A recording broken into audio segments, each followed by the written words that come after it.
1950 in Memphis, a 27-year-old radio engineer named Sam Phillips converted a vacant auto repair shop into a recording studio. With his ear for unheard, undiscovered talent, he created the revolutionary fusion known as rock and roll, rooted in the black man's music, as he'd heard it growing up in Alabama, raw and unadorned.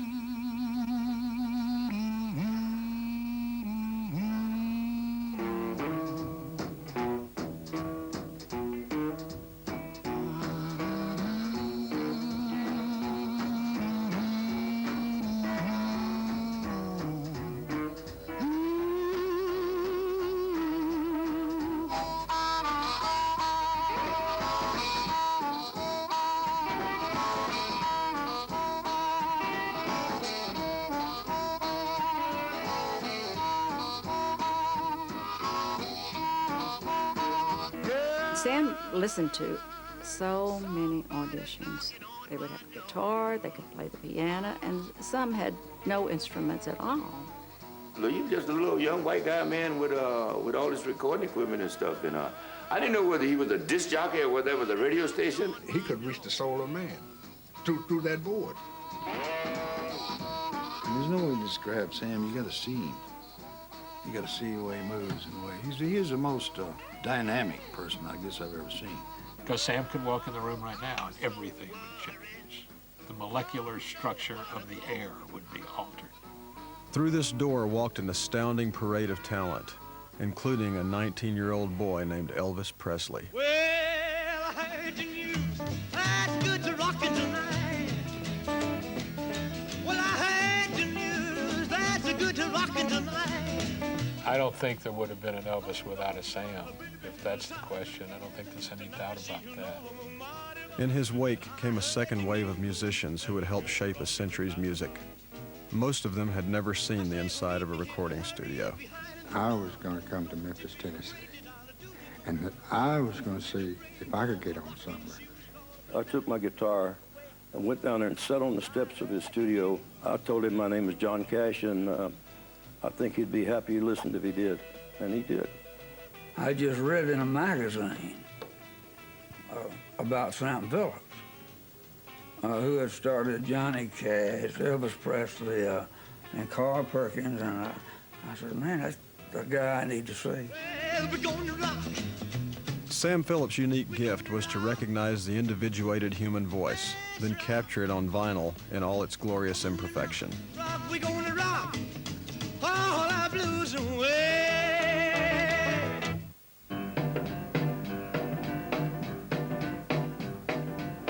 My gal is red hot.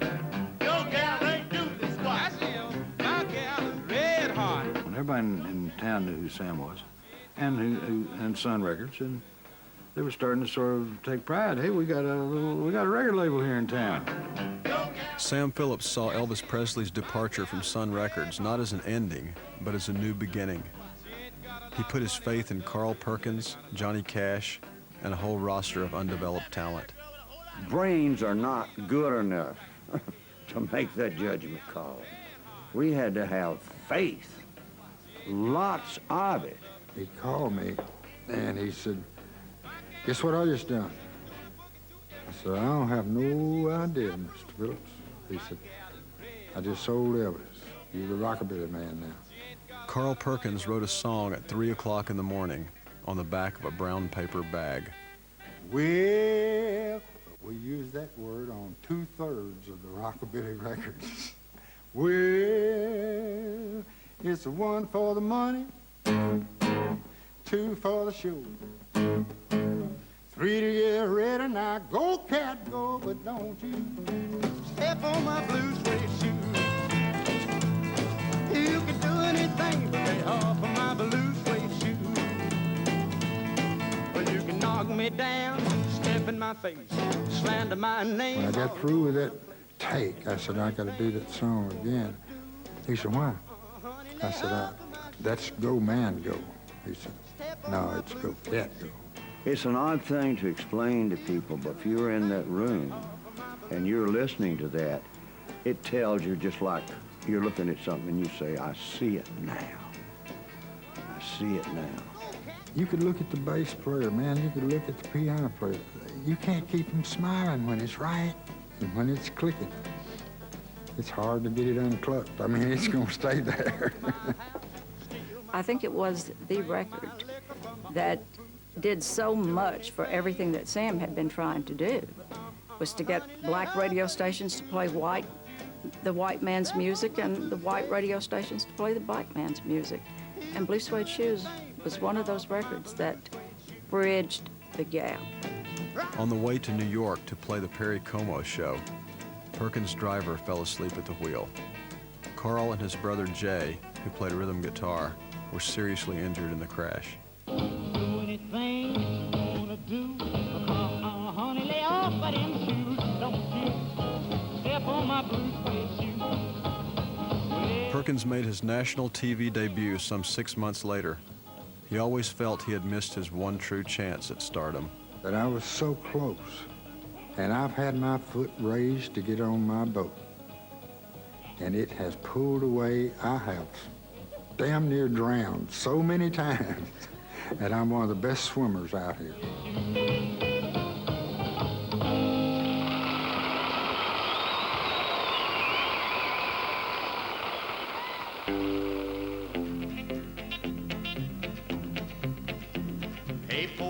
Hey Porter, would you tell me the time? How much longer will it be till we cross that Mason-Dixon line? Johnny Cash's Hey Porter hit the country charts at the end of 1955. By the middle of the next year, Cash was a pop star with a sound that couldn't have been further from the pop sound of any era. Johnny Cash was so different when he started, and it was so simple. This poor man with two nervous boys, one standing on one side and one the other. But still, there was something about that train and that lick. In the group, and they were very primitive musicians, barely playing music, you know, and yet their pattern, the thing that they did was signature, instantly recognizable, the little boom chicka three-string thing Luther Perkins did. There would have been no Johnny Cash without it. It didn't take long until we realized Luther's something special. Although he wasn't the greatest musician in the world, he was really special. Luther would proceed to challenge our souls. Right in the middle of the song and right up to maybe the last 4 bars, he would forget which string to go to next. There's a big difference between simple and easy also. And the thing they were doing may have been very simple, but it wasn't easy.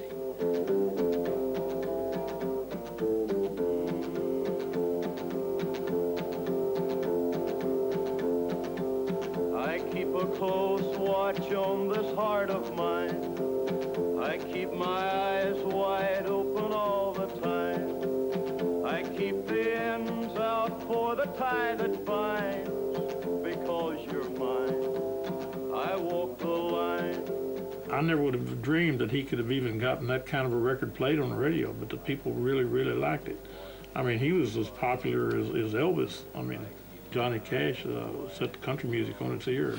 And we had a good time. We had a great time with the music. The music was always a thing that carried us. Because you're mine, I walk the line.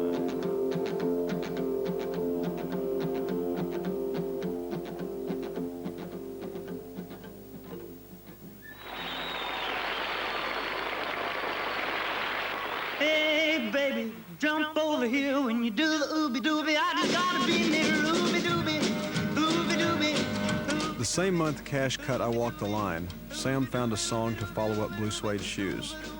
Ooby Dooby was a novelty number with strong teen appeal. Its singer was a former oil worker from Odessa, Texas. When I got to Sound Records, Sam brought out these recordings of That's All Right by Arthur Crudup and Mystery Train. He had been recording rhythm and blues, and he said, sing like that. I didn't know exactly what he meant, sing like that. I think he meant sing with feeling. It was what he was getting at. Everybody knows Roy has been one of the best singers in the world.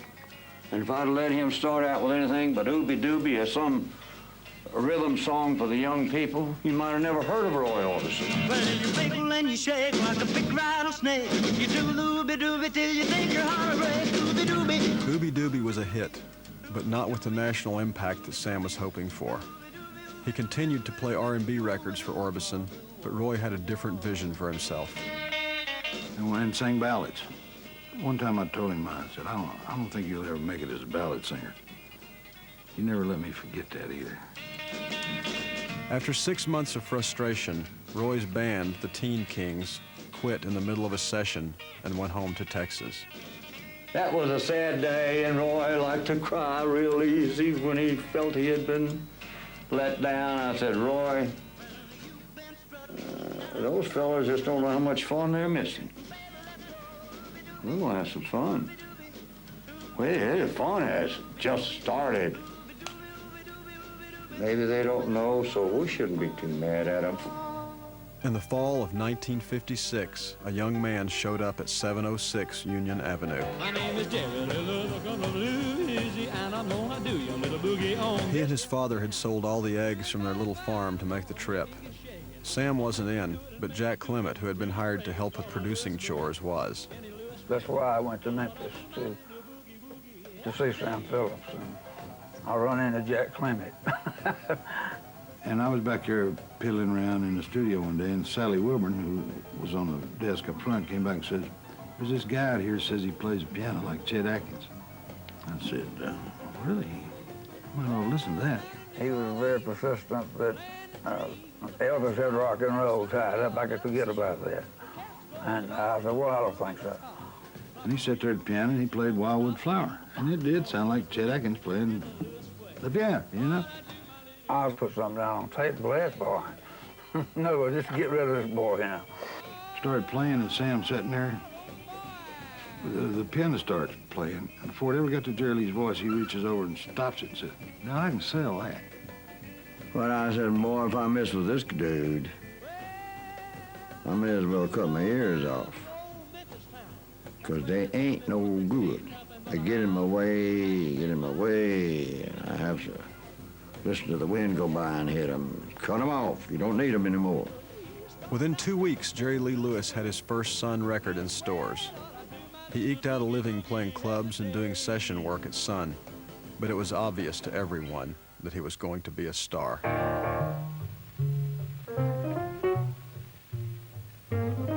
Elvis never lost his closeness to Sam or the Phillips family. He frequently came by their new home, and Becky would always wake the boys, no matter what the hour. On occasion, he stopped by the old studio, too. Here was Carl doing a session, and we were using Jerry Lee Lewis as his piano player. This was before Jerry Lee had a hit. Then in comes Mr. Presley. What was you playing a while ago, Carl? A? You playing A a while ago? Is that no place like home?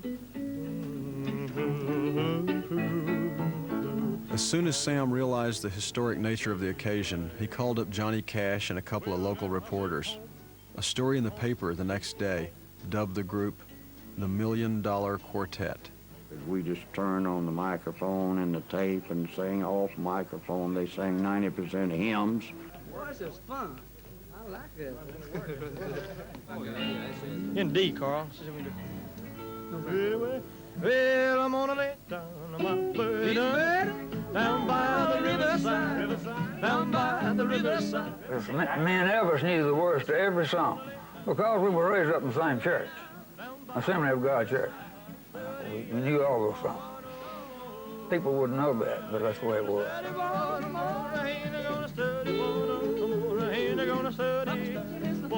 That must have went on for 4 or 5 hours.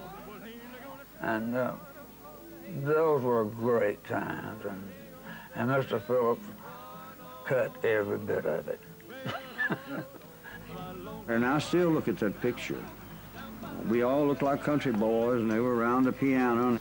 Every person in that room was electrified, not just by Elvis, not by Johnny, not by Carl, not by Jerry Lee, but the fact that we were together all of us in the place where it started for every one of them. They're gonna study one no more.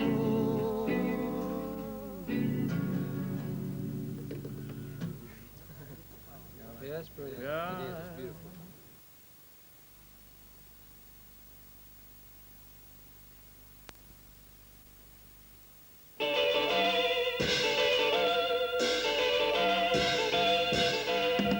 Well, the news all the songs have been a flying around. I kind of think of it, of Memphis as Emerald City of rock and roll, at least.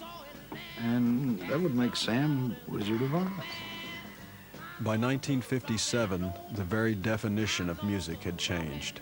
In the wake of Elvis's monumental success, rock and roll had taken over the world, and Sun Records was leading the way. The postman would come every day with a sack full of audition tapes. There was no such thing as a failure when you left here, whether you ever got a record out of here, and that wasn't BS. I wasn't trying to make them feel good. I was trying to tell them the odds and everything were good. And they were better for them than they were for me. He said, I want you boys to do something for me. I want you to remember the disc jockey when you first start singing that song, because he's going to hear it first. About middle ways that song, I want you to remember the people that's going to listen to it. And that last verse, do it any way you want to. That's yours. Sam had a close, almost paternal relationship with each of his artists, and yet he maintained a closely considered distance, too. Even in their most grown-up adult moments, he was still Mr. Phillips, which tells me that there was a lot of respect, regardless of differences of what it may have been over business or whatever.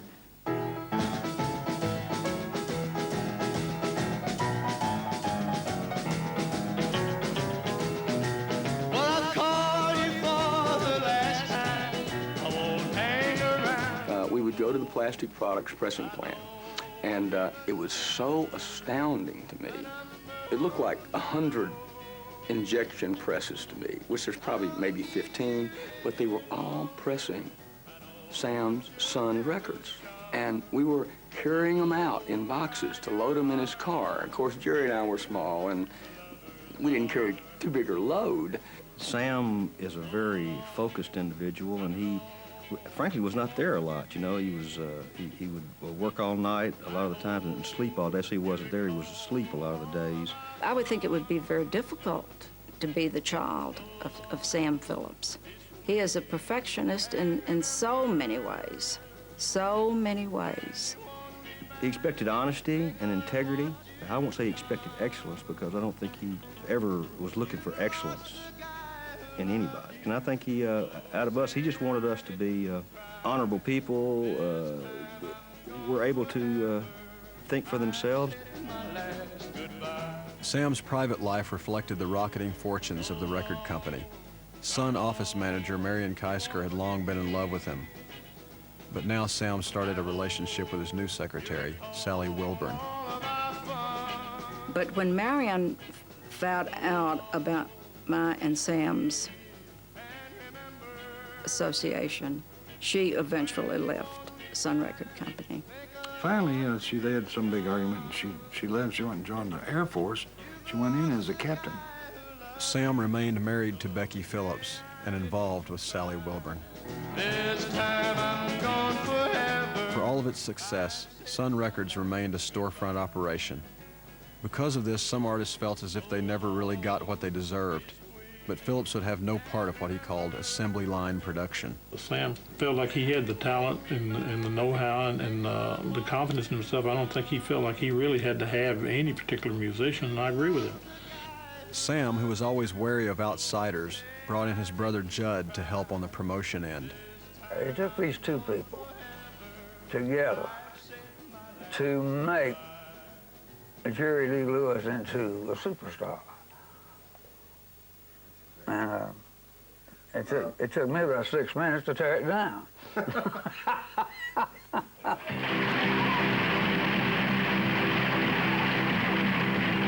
on over, baby. A whole lot of shaking going on.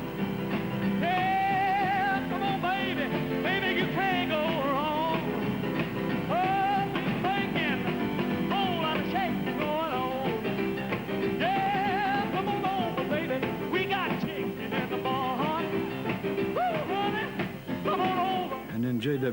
John, who was playing the bass, said, hey, Jerry, do that song we've been doing on the road that everybody likes so much.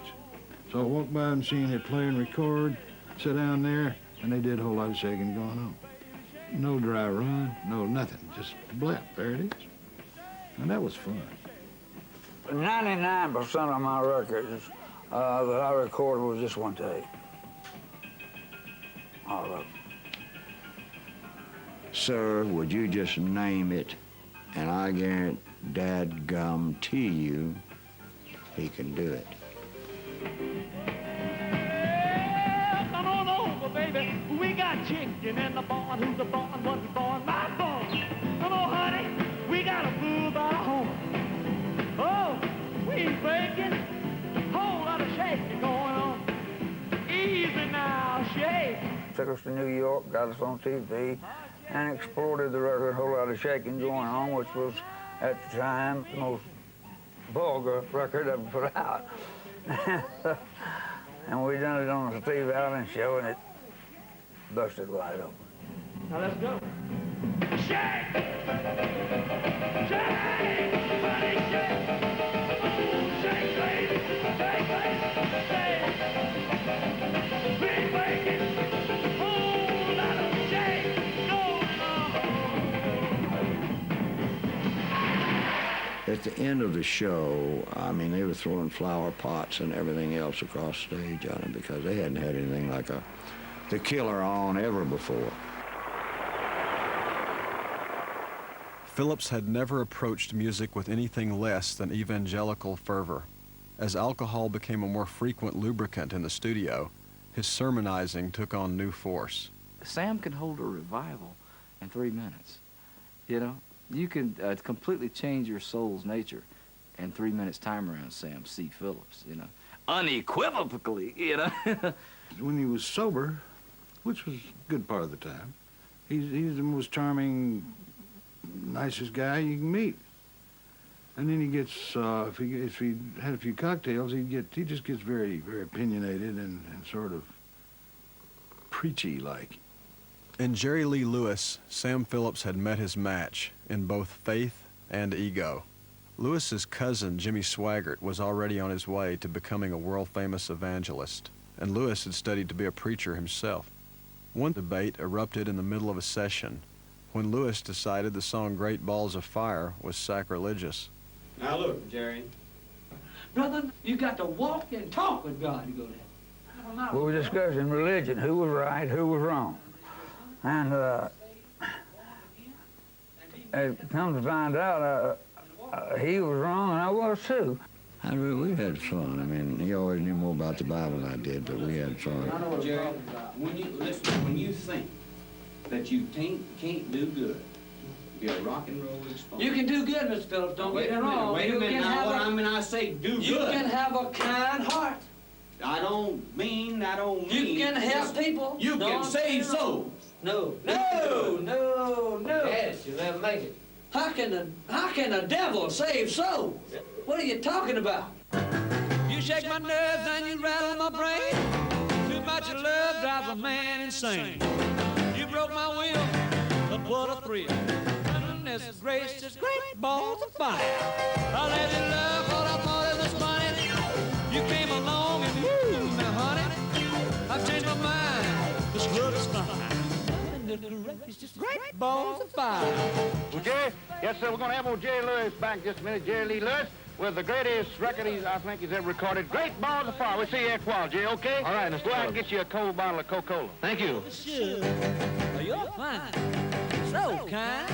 Got to tell this world that you're mine. That you're my little... The major labels had largely dismissed rock and roll as a vulgar novelty. Now they went after artists that had already proven themselves on independent labels. They didn't think until cash registers started to jingle. Then they started to think. They didn't want to develop any talent because I don't think they knew what to do. They didn't know the talent when they heard it, so they said, well, we'll just buy them. Roy Orbison never found his sound at Sun, recording his last single there in December 1957. Carl Perkins left Sun for Columbia Records in January of 1958. Then Johnny Cash secretly signed with Columbia. But when I found out that he had signed this option with Columbia Records, I didn't believe it. Columbia offered him a guarantee. But nobody ever guaranteed Sam a hit record. I think if you've developed an artist, and when he first walked in the door, he was hungry and you were hungry. He worked really hard to make a success, and then some label reaches in and grabs the guy. You feel a sort of betrayal. I would, and I've got a feeling that Sam probably felt that way too. Sam Phillips was beginning to feel more and more pressure to conform to this new corporate world or get out of the business. And yet he continued to believe in the choice the record-buying public had made when they embraced the music of Sun Records. And they instantly knew this was something that they truly wanted, had never had. They could put their finger on it and say, it is mine alone.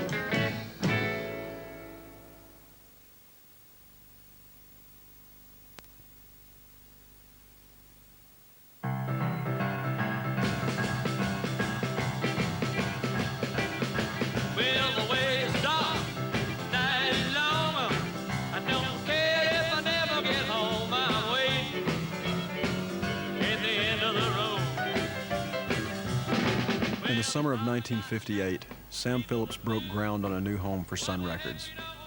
It might have seemed like a new beginning, but the one artist on whom Sam had pinned his hopes for Sun's future had just thrown his future away. That spring, Jerry Lee Lewis left on his first British tour. He brought with him a new bride, his 13-year-old second cousin Myra. In the public outcry that followed, he was not only asked to leave the country, he saw his fan base at home instantly evaporate. Sam helped me to that contract for 5 years. If I couldn't leave, I had to stay there. And I fulfilled my contract with him, just like he's saying. He knew what he was doing. Sam was a pretty slick dude. Whatever Sam was doing, the records were no longer selling, and Jerry Lee Lewis would not regain his popularity for another decade.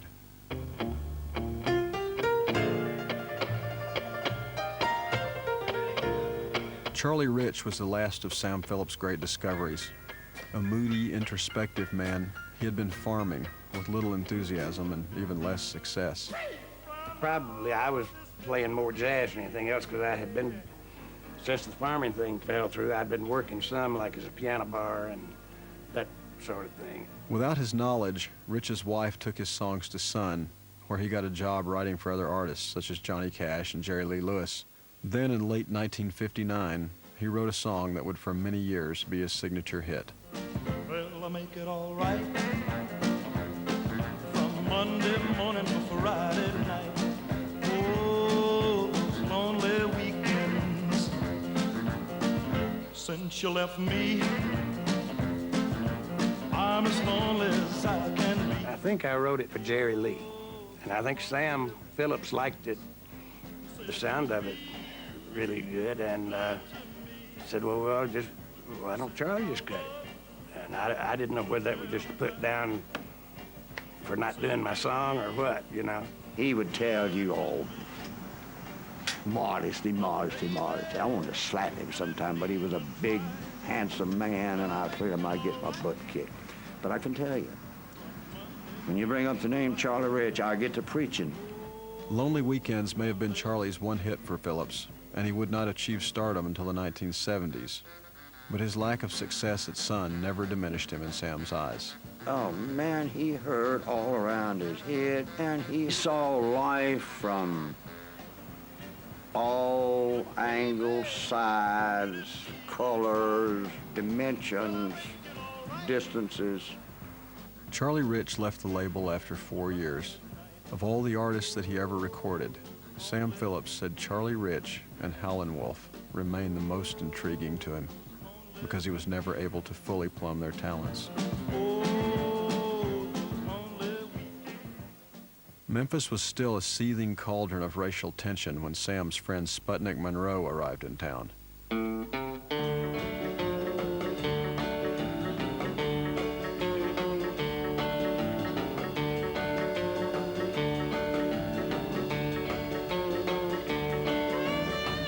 Sputnik was a free spirit, very much like Sam. He too dedicated himself to championing the black community. He came to town determined that all the white folks in this town were going to hate him because he loved black folks.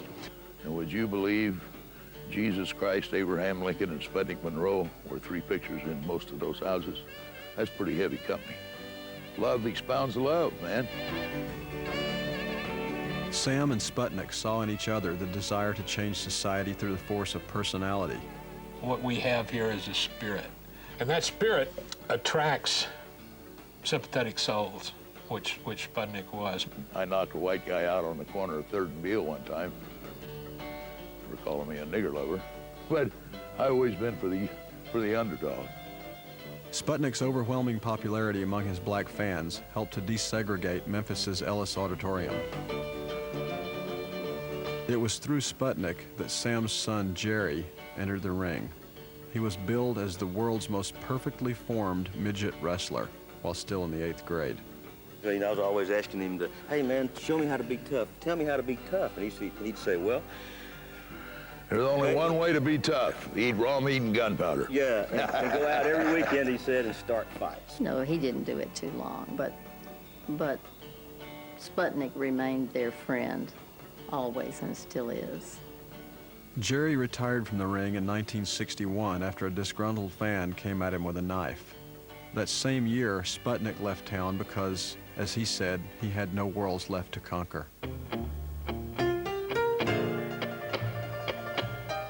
In 1959, Sam Phillips was a founding member of an organization called Armada. It was an association of independent record manufacturers and distributors, and we huddled together, you know, like sheep for protection from the storm.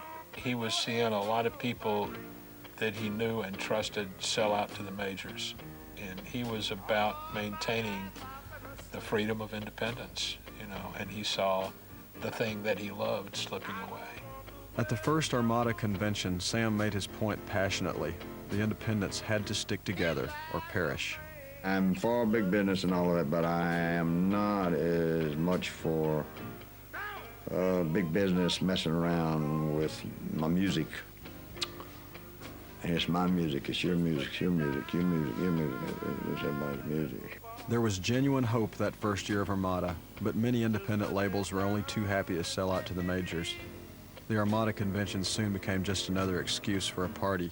I think from that day, the independent record manufacturers pretty much went downhill because they no longer had strength as a unit.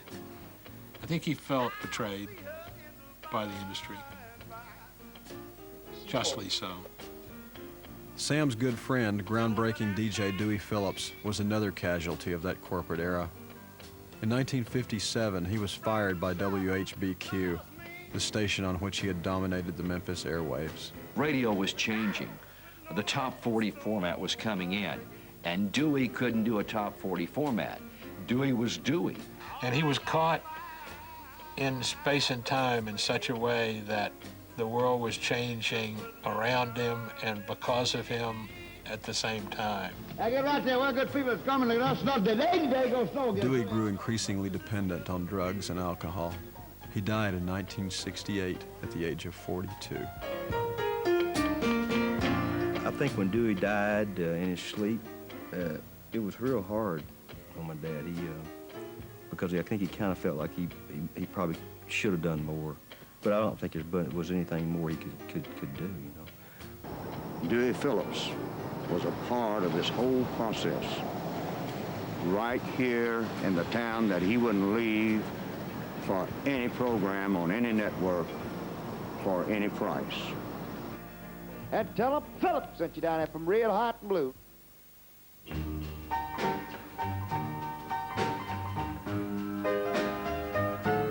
In January of 1960, the new studio at 639 Madison finally opened. At the time, it was one of the most modern studios in America, and Sam had a hand in every part of its design. After you get rid of me,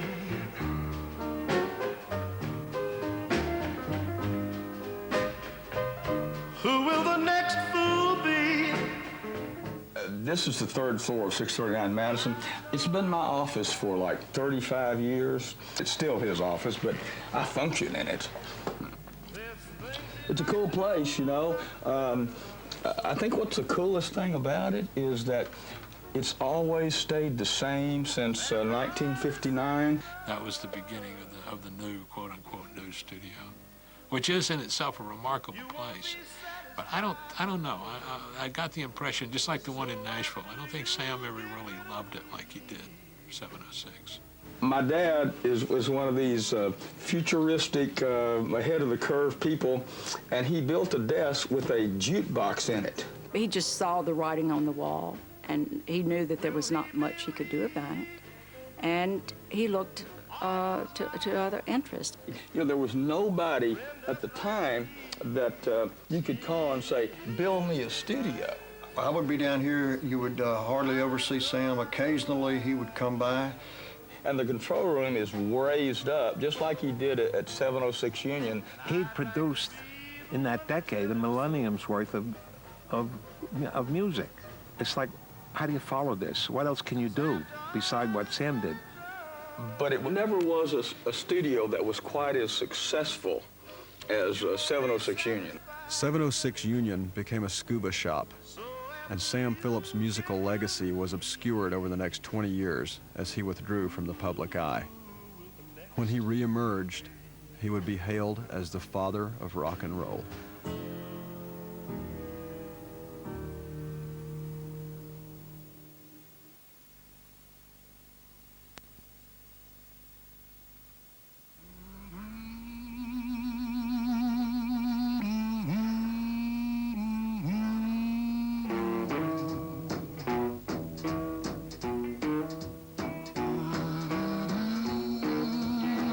By the early 1960s, Sam Phillips had virtually withdrawn from Sun Records.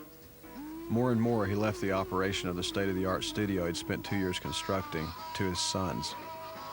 I think he was trying to move on to another dimension, you know. Phillips bought a zinc mine and an airplane, but his main focus remained his string of radio stations across the South. And nobody knows more about radio than me. I don't give a doggone who it is.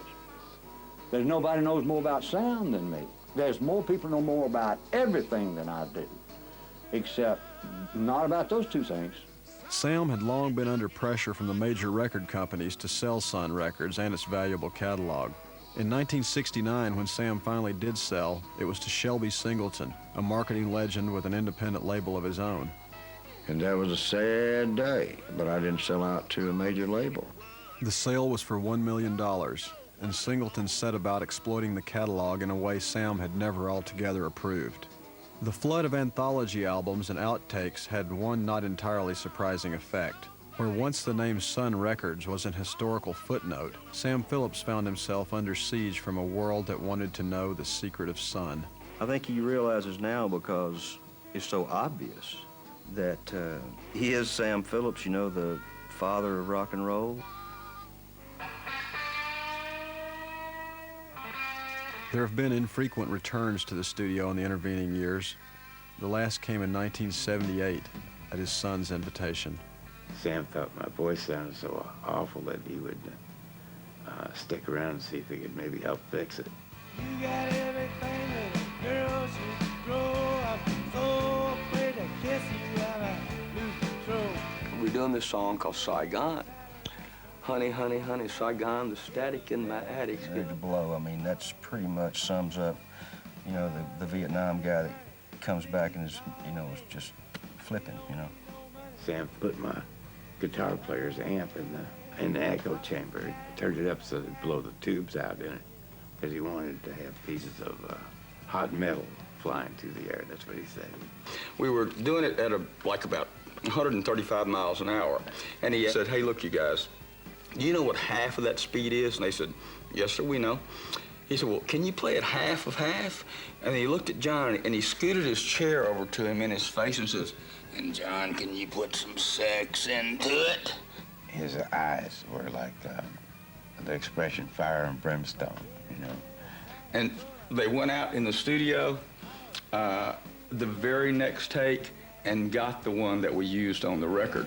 Saigon. Honey, honey, honey, Saigon. Honey, honey, honey, Saigon. I was in the studio with Sam Phillips, you know. If Sam told me to stand in my head and sing at that, I would have, you know. Things are getting back to Saigon.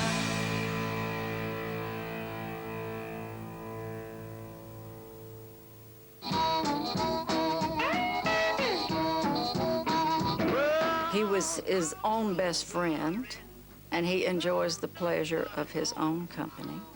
He is the change that he wanted to make in the 20th century. Sam Phillips is that change. He doesn't really have close friends. I think his pursuit of what he's been trying to do all his life has kept him from having those, and maybe having time for those kind of relationships. Keep on calling.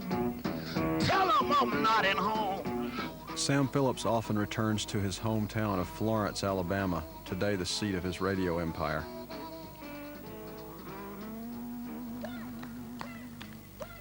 I was the first captain of the band at Coffee High School.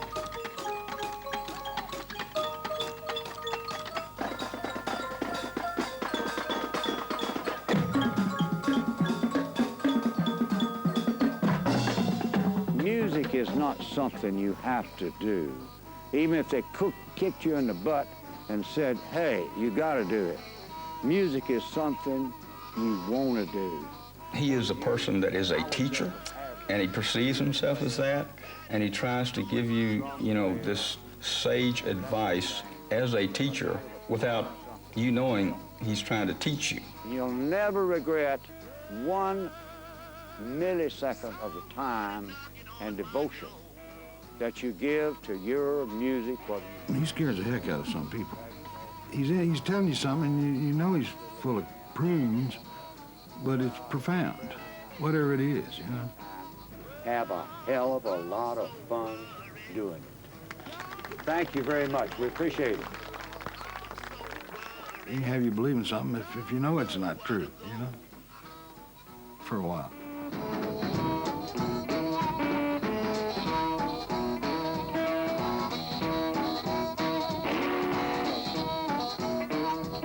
We'll go over there. I got to comb my hair and look good for that handsome brother of mine.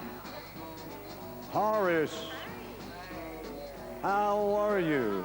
Glad to see you. The man never changes, you know. Don't tell him how to say that, you get a big head. If it hadn't been for Horace, when I borrowed his 37 Dodge, I couldn't have ever gotten a woman. But I really got the women on Friday nights when I drive out there 10 miles out in the country and drive a 37 Chevrolet back in town. You think I wasn't hot stuff? Sam Phillips has never left North America. Memphis remains his home.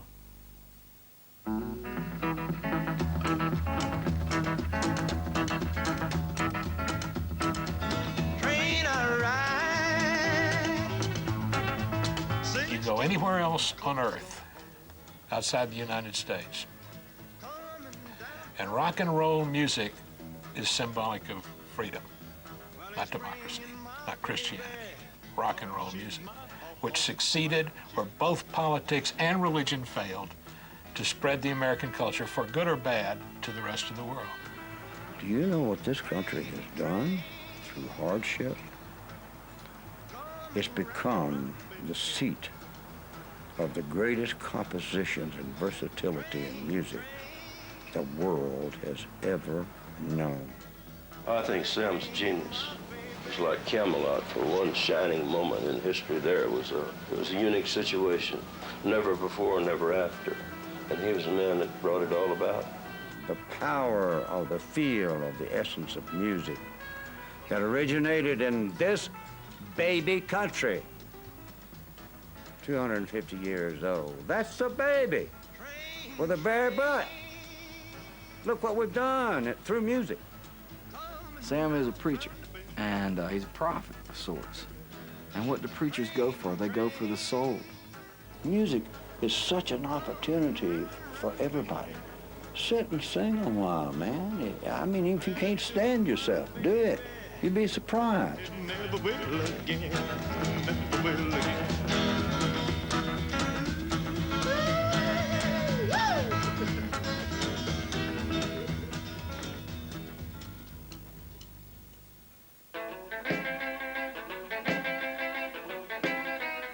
Tomorrow night at 9 on the Biography Channel, we have the UK premiere looking at the life of Hollywood hunk Denzel Washington. Spain. I rocked in Memphis, it was all the same. Till I rocked to Africa and I rolled off the ship and seen them natives doing an odd-looking skip. I said, that's all right, you go right ahead. I'm gonna you bang and stomp till I roll over dead.